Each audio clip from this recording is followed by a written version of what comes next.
Falsas memórias ocorrem quando uma pessoa lembra de eventos que não aconteceram, situações que nunca presenciou, lugares onde nunca esteve, ou então se lembra de maneira distorcida do que realmente houve.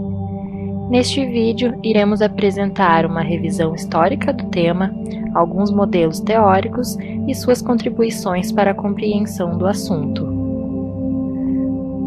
Falsas memórias, definição e teorias.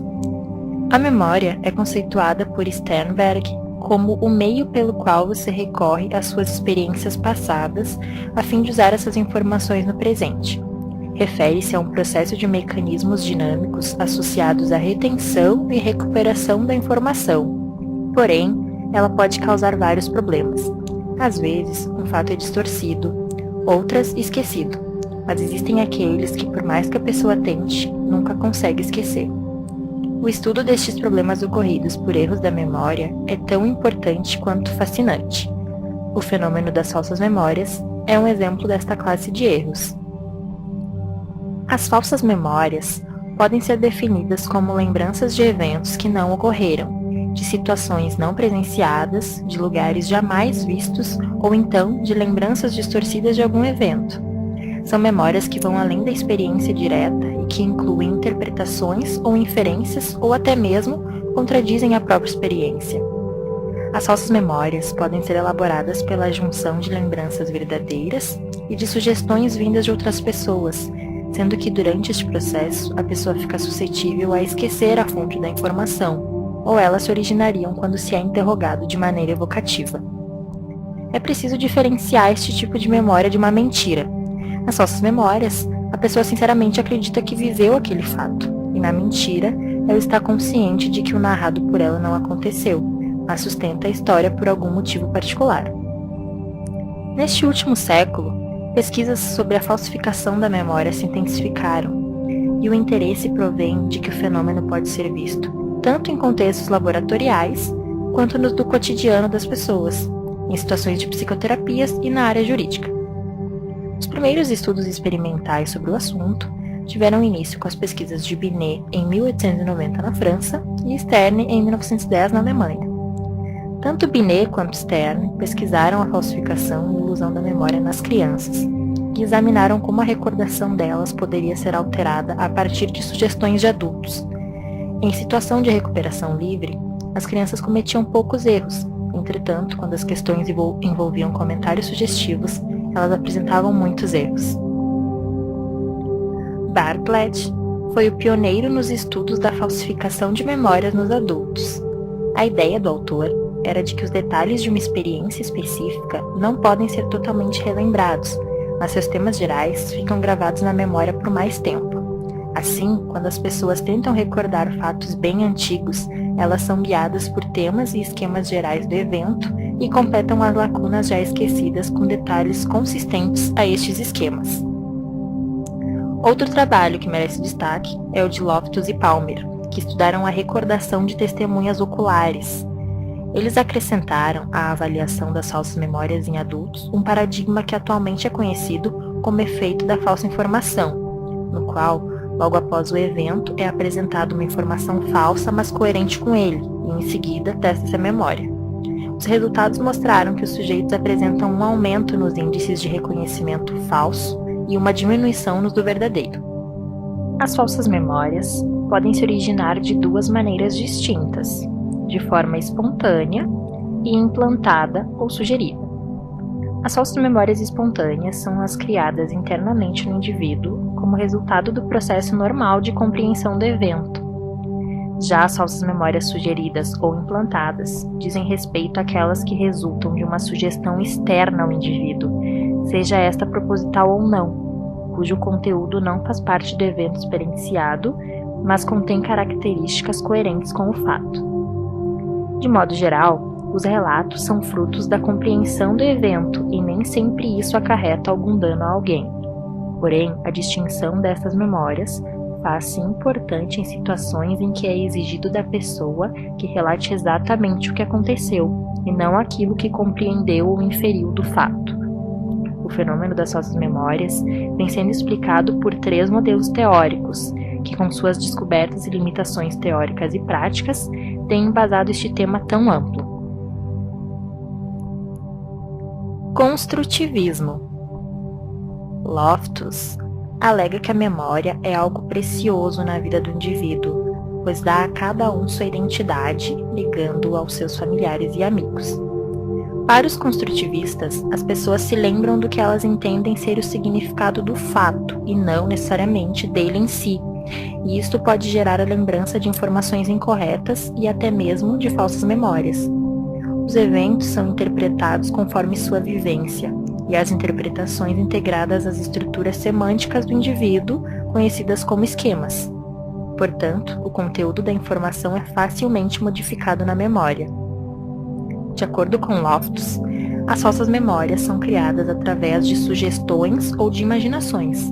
No primeiro caso, as reais combinam-se com o conteúdo sugerido por terceiros, o que pode gerar uma falsa memória tão real que as pessoas fornecem detalhes e até mesmo expressam suas emoções sobre o evento que na verdade não aconteceu.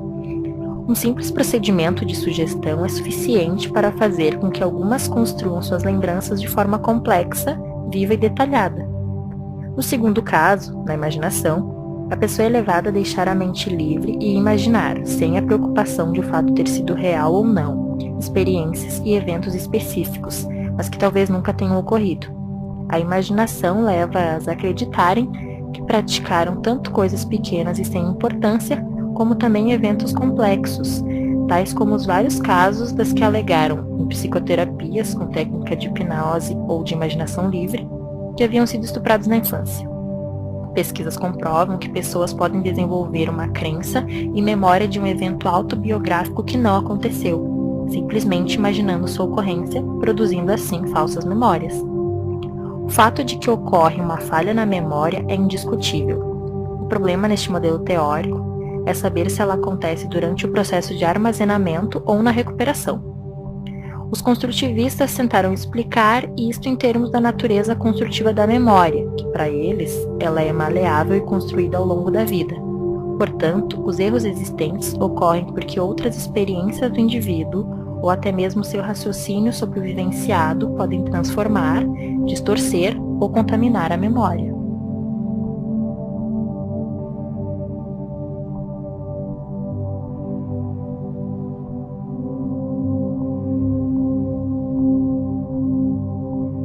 Monitoramento da fonte.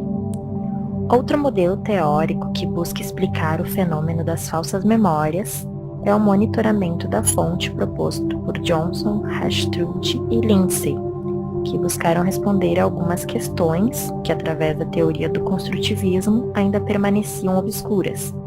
A construção dos fatos não gerava por si só erros de memória, como alegavam os construtivistas. Além disso, eles não acreditavam na ideia dos construtivistas de que a memória para a experiência é necessariamente integrada às inferências e outras fontes de informação.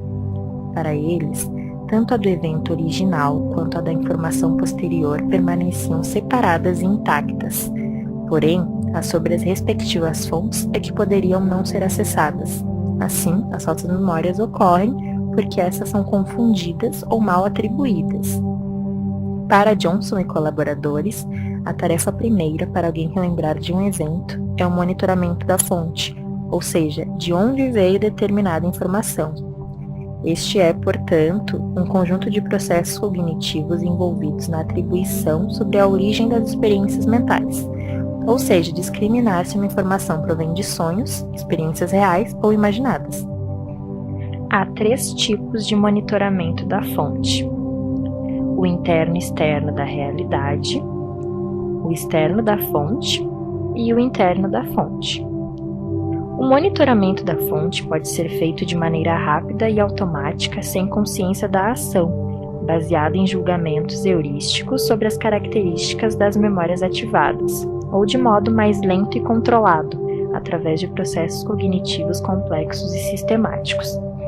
A atribuição errada da fonte acontece quando a pessoa tenta lembrar fatos que nunca ocorreram, pondo imagens vívidas que lhe saltam à mente, as lembranças de situações passadas que na realidade não existiram. Em outras ocasiões, lembram facilmente do evento ocorrido, mas não do momento e da hora corretos. Às vezes atribuem uma imagem à imaginação quando na verdade este fato veio de algo lido ou ouvido. Acreditam ter feito alguma coisa e quando percebem, tudo não passou de uma imaginação ou sonho. Os erros podem ser tão banais quanto estes exemplos, até os considerados bastante problemáticos, em que a pessoa alega com precisão que foi abusada sexualmente na infância, quando tudo não passou de um sonho. A teoria do monitoramento da fonte alega que quando ele é explícito, este fato pode diminuir o índice das falsas memórias, e quando não é explicitamente exigido, o índice das falsas memórias pode aumentar, diminuir ou manter-se inalterado. Teoria do traço difuso.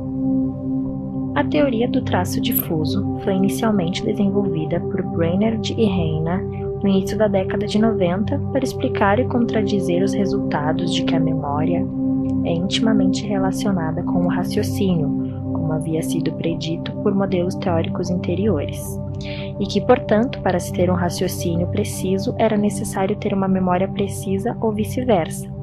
Além desta controvérsia, a teoria do traço difuso aponta que a memória para a fonte da informação é um detalhe literal que pode ao longo do tempo se fragmentar e, por fim, se tornar inacessível quando comparada à de essência do evento. A teoria do traço difuso possui duas hipóteses para explicar o fenômeno das falsas memórias. A primeira é que a memória não é um sistema unitário, mas possui dois independentes que funcionam sem interconexão, saber, memória literal e de essência, que são codificadas separadamente e recuperadas independentemente. A literal é aquela em que o indivíduo consegue se recordar dos detalhes específicos do evento, ou seja, é possível se lembrar literalmente do fato vivido. As de essência são as que a pessoa não consegue se lembrar de detalhes precisos, mas tem uma ideia do evento como um todo, ou seja, ela guarda na memória o significado geral daquilo que viveu. Elas se diferenciam basicamente no conteúdo e na precisão de detalhes. A segunda hipótese diz respeito à durabilidade das memórias. As de essência são mais amplas, robustas e duradouras e armazenam apenas as informações inespecíficas do evento. As literais codificam a informação de maneira precisa e detalhista, porém são mais suscetíveis ao esquecimento e à interferência, tornando-se inacessíveis mais rapidamente que a de essência. As falsas memórias ocorrem, portanto, ou quando as memórias de essência são recuperadas no momento em que se deseja a recuperação das literais ou quando há recuperação errada destas. A teoria do traço difuso tem sido a mais amplamente usada para explicar este fenômeno das falsas memórias. A fim de estudar esse fenômeno, os pesquisadores têm utilizado alguns métodos diferenciados de acordo com seus objetivos, tais como experimentos em que se usam sentenças livres, histórias em prosa, sequência de slides, vídeos, figuras e listas de palavras associadas. Em cada um destes métodos, é possível se obter evidências de falsas memórias, embora os efeitos da magnitude dependam da estratégia empregada. Um método muito utilizado pelos pesquisadores é o DRM, Procedimento de Palavras Associadas, diz Rudiger McDermott, já que por ele é possível investigar a criação e a recuperação das falsas memórias com alto nível de controle experimental. Neste procedimento, as pessoas geralmente registram suas falsas memórias com alta confiança na memória e estão prontas a fazer atribuições quanto à fonte ou contexto em que o distrator crítico foi supostamente apresentado. Este procedimento é adaptado de um experimento realizado por Diz, em que o autor estava interessado em predizer a ocorrência das palavras extralistas em teste de recordação livre.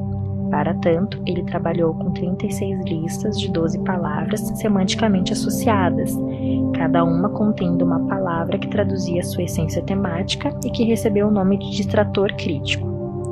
Em algumas listas, o índice de recordação dos distratores críticos foi grande, e em outras, quase inexistente. No início da década de 90, Rudiger e McDermott adaptaram o estudo de Diz e realizaram 2 estudos, os quais, juntamente com o de Diz, deram origem ao procedimento DRM.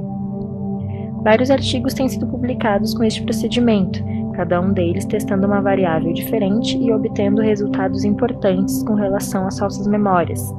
Em todos eles, índices de recordação ou reconhecimento falso sempre são encontrados.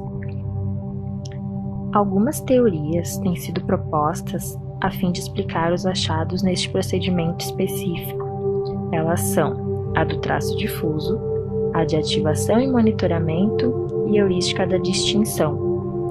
A teoria do traço difuso, proposta por Brainerd e Reina, concentra suas explicações na diferenciação dos traços da memória literal, itens da lista-alvo, e da de essência, itens não apresentados nas listas, mas semanticamente semelhantes aos delas, distratores críticos. Para a teoria do traço difuso, o distrator crítico é codificado, armazenado e depois relembrado porque ele é consistente com a representação de essência. A noção aqui é que uma sobreposição semântica ou uma similaridade de significados das palavras exercem uma influência automática na recuperação, resultando numa experiência subjetiva de familiaridade. O estudo das falsas memórias é útil tanto para a expansão do conhecimento da memória em contextos laboratoriais, quanto para a psicologia clínica e diversas áreas do saber, que de maneira direta ou indireta lidam com a memória. Ficou claro com as teorias que sugerir informações e forçar as pessoas a evocá-las pode aumentar a magnitude dos efeitos das falsas memórias. Uma implicação prática deste achado é que quando as pessoas que estão em psicoterapias ou em julgamentos são encorajadas a contar mais, certamente algumas memórias que aparecerão não serão verdadeiras. Outra implicação é que somente porque o registro das memórias é expresso com confiança, detalhe e emoção, isso não significa necessariamente que o evento ocorreu daquela maneira como foi narrado. A pesquisa científica sobre memória tem o potencial de minimizar estes tipos de problemas.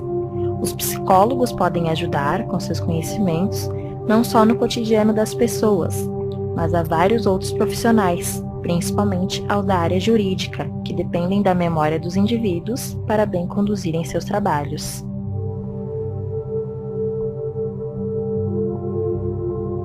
I'd like to tell you about a legal case that I worked on involving a man named Steve Titus. Titus was a restaurant manager. He was 31 years old. He lived in Seattle, Washington. He was engaged to Gretchen, about to be married. She was the love of his life. And one night the couple went out for a romantic restaurant meal. They were on their way home, and they were pulled over by a police officer. You see, Titus's car sort of resembled a car that was driven earlier in the evening by a man who raped a female hitchhiker. And Titus kind of resembled that rapist. So the police took a picture of Titus. They put it in a photo lineup. They later showed it to the victim, and she pointed to Titus's photo. She said, "That one's the closest." The police and the prosecution proceeded with a trial. And when Steve Titus was put on trial for rape, the rape victim got on the stand and said, "I'm absolutely positive that's the man." And Titus was convicted. He proclaimed his innocence. His family screamed at the jury. His fiancée collapsed on the floor sobbing, and Titus is taken away to jail. So what would you do at this point? What would you do? Well, Titus lost complete faith in the legal system, and yet he got an idea. He called up the local newspaper. He got the interest of an investigative journalist, and that journalist actually found the real rapist, a man who ultimately confessed to this rape, a man who was thought to have committed 50 rapes in that area, and when this information was given to the judge set Titus free. And really, that's where this case should have ended. It should have been over. Titus should have thought of this as a horrible year, a year of accusation and trial, but over. It didn't end that way. Titus was so bitter. He'd lost his job. He couldn't get it back. He lost his fiancée. She couldn't put up with his persistent anger. He lost his entire savings, and so he decided to file a lawsuit against the police and others whom he felt were responsible for his suffering. And that's when I really started working on this case, trying to figure out how did that victim go from that one's the closest to I'm absolutely positive that's the guy.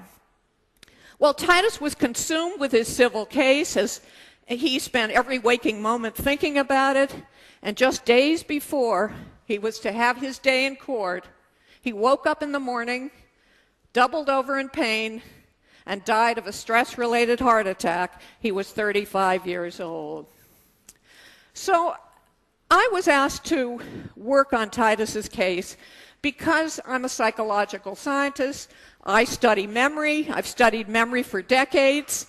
And if I meet somebody on an airplane, this happened on the way over to Scotland, if I meet somebody on an airplane and we ask each other, what do you do, and I say I study memory, they usually want to tell me how they have trouble remembering names, or they've got a relative who's got Alzheimer's or some kind of memory problem. But I have to tell them, I don't study when people forget. I study the opposite, when they remember things that didn't happen or remember things that were different from the way they really were.